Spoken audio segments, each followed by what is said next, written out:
What's up, Bernie? Hey, we're backstage today, and we're going to talk about something that was inspired by a Huffington Post article about the difference between oversharing and authenticity. And Bernie, that's a fine line that we walk being online. And we know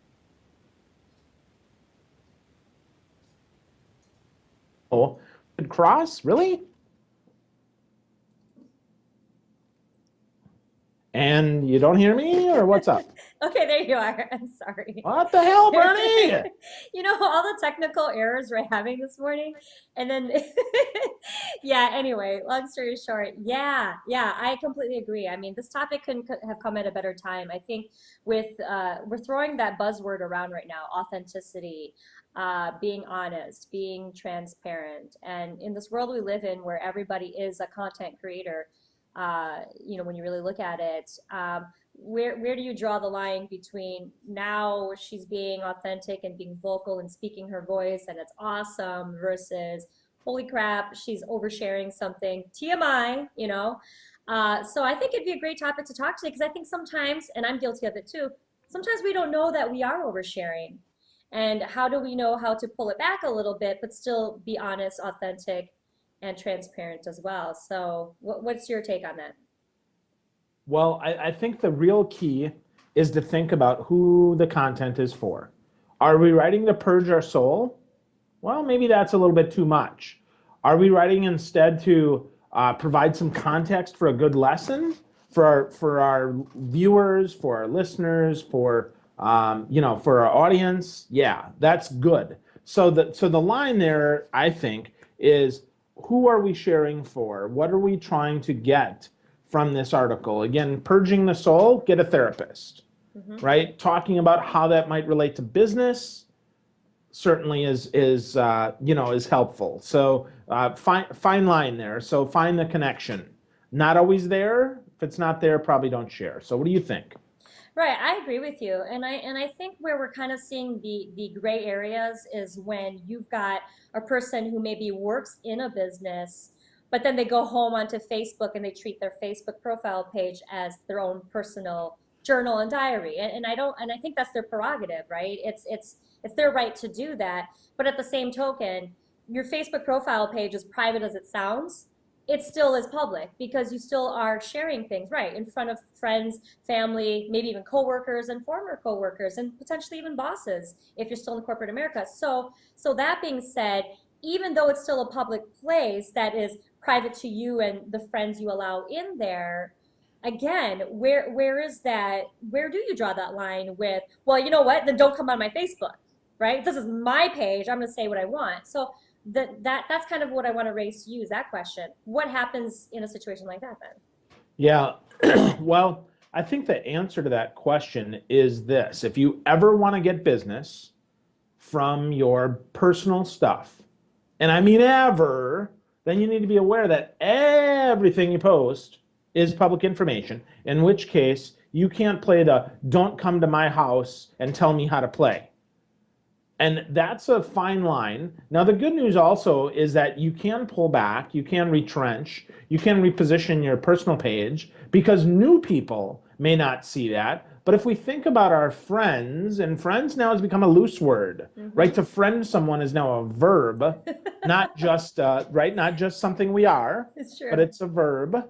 If that's true, and we might be strategic about our friends, and I keep using air quotes, but I think it's important Right. that we do because these words are not as solid as they once were. Friends used to be someone that would take a bullet for you. And now friends are people that we have on social media. And I think that has changed, which really is what blurs the lines. Right. So what about you, Bernie? What do you think? Yeah, I mean, I'll bring in my own personal experience in here to kind of shed some light. I mean, I'll admit, when we go back to that Huffington Post article we're referring to, it's called something like Seven Ways to Not Be Insufferable on Facebook, right? I was reading it. It was snarky. It was hilarious. I was reading it because as I went down each line, I'm like, oh yeah, I've done that before. Yeah, oh yeah, I've done this before. And even, oh yeah, I'm still seeing people do this. So it wasn't an article for me to poke fun at people who are doing it wrong, if you want to call it that, because I don't think there really is a right or wrong way to do it. It's just a more annoying or less annoying way of doing it, right? So for me personally, I look back and I go, oh yeah, I probably got that to myself, just in my diary. Or, oh yeah, maybe I could have been a little bit more vocal and transparent about that certain topic and used these words or this phrase to frame what I was saying versus the way I approached it.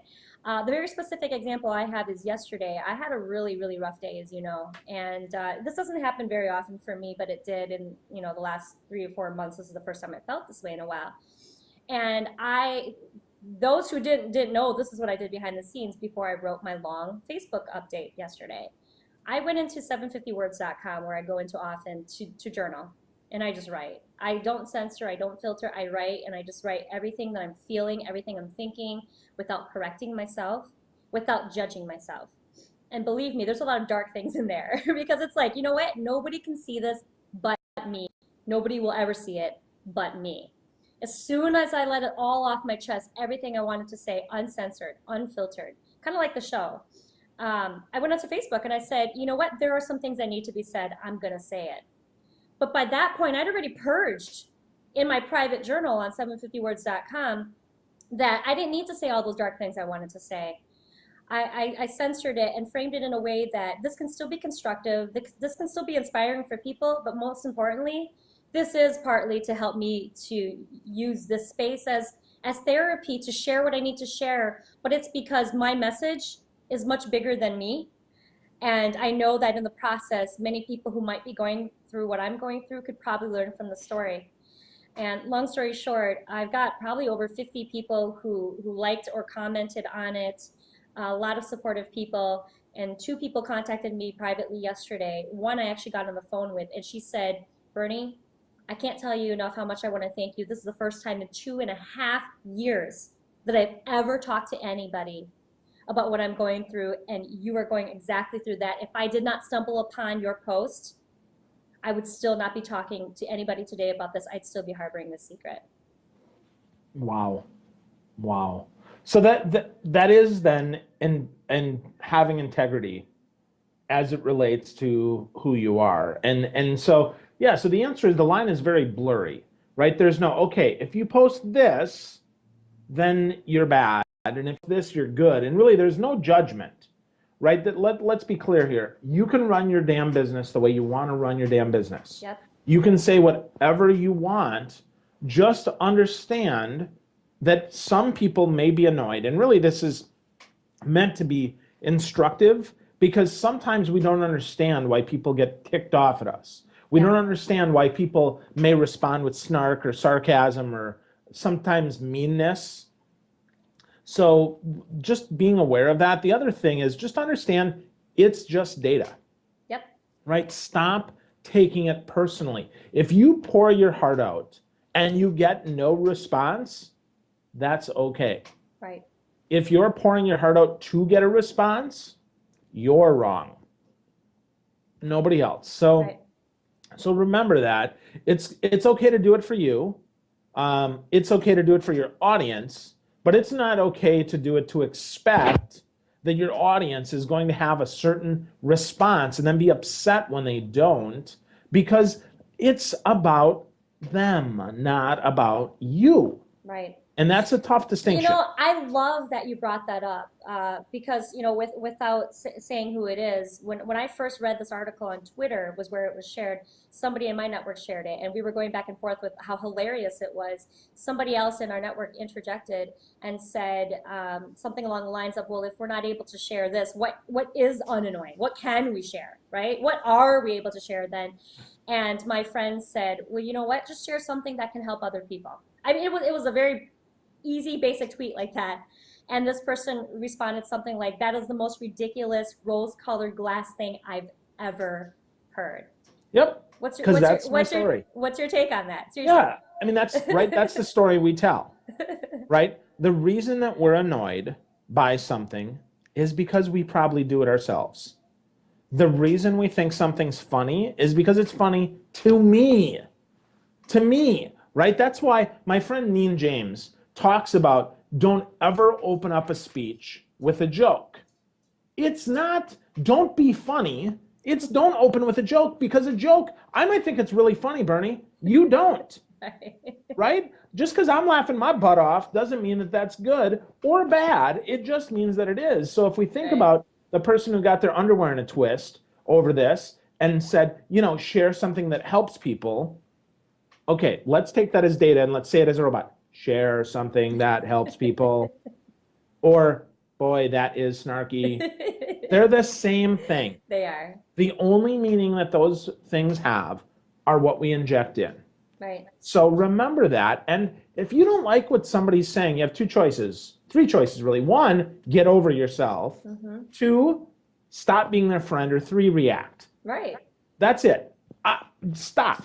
That's all you get. Right. You don't get any more. You can't ask for more meaning. They gave you 5 words, 10 words, 1,000 words. Get over yourself. Right. It's okay.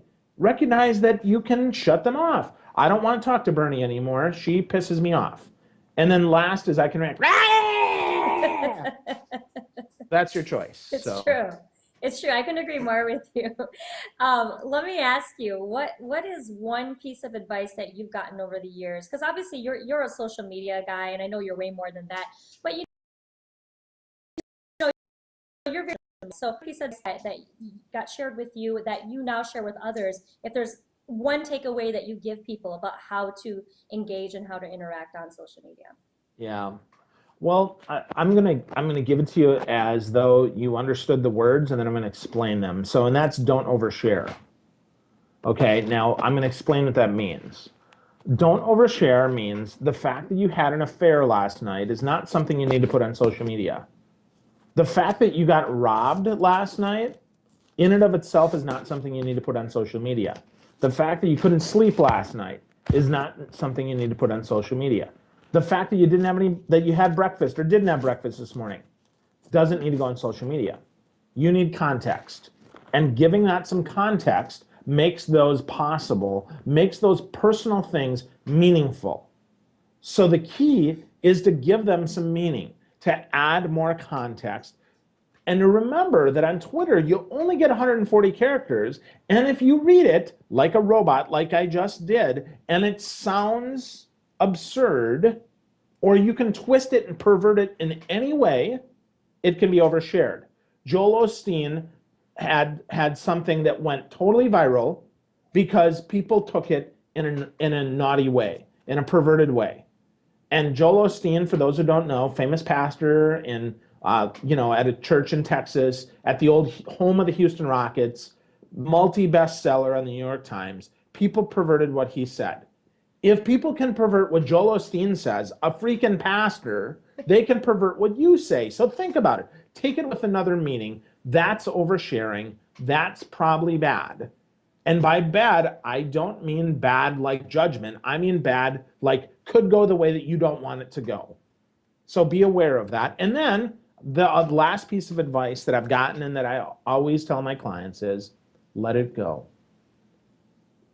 Let it go. If it feels right to you and you don't get the reaction you want, or you get a reaction or no reaction, let it go. You can delete it. You can move forward. You just have to suffer from the repercussions of that. It might do nothing. That's okay. Be okay with that and continue to move forward. Don't get stuck. Love it. Seriously, I love it. And now I'm quite curious about the Joel Osteen tweet because I must have missed it. I actually do follow him too. So. Yeah. He posted on Facebook. He posted on Twitter. It said something about good friends don't rub it in. They rub it out. Oh, geez. Yeah. Okay. See? Yeah. Right? So some people take that to be very perverted. Right. And if you know Joel, it's like, that's no. the last thing he's trying to do. So, but, right? People think, oh, pastor's making a funny. Seriously. Okay. The other thing I'd say, now, I used to say, hey, people, don't be so snarky and stupid. Okay. You should know the context of Joel Osteen. Yeah. Okay. Now, the thing is, people think that's even funnier than knowing the context that, he suddenly went perverted. He's lost his mind. No, he didn't. Right? Angel or devil effect. Right? I'm the devil. Hello. Hello, Bernie. How are you? The devil. Oh my God, that's almost as bad as your twerking. Yeah, right. So, but and Yeah, again though, knowing me, you take that as funny.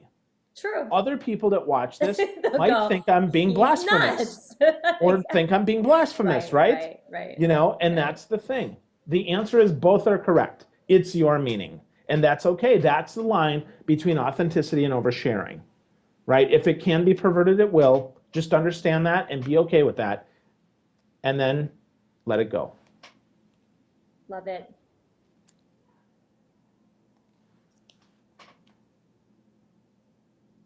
1 second.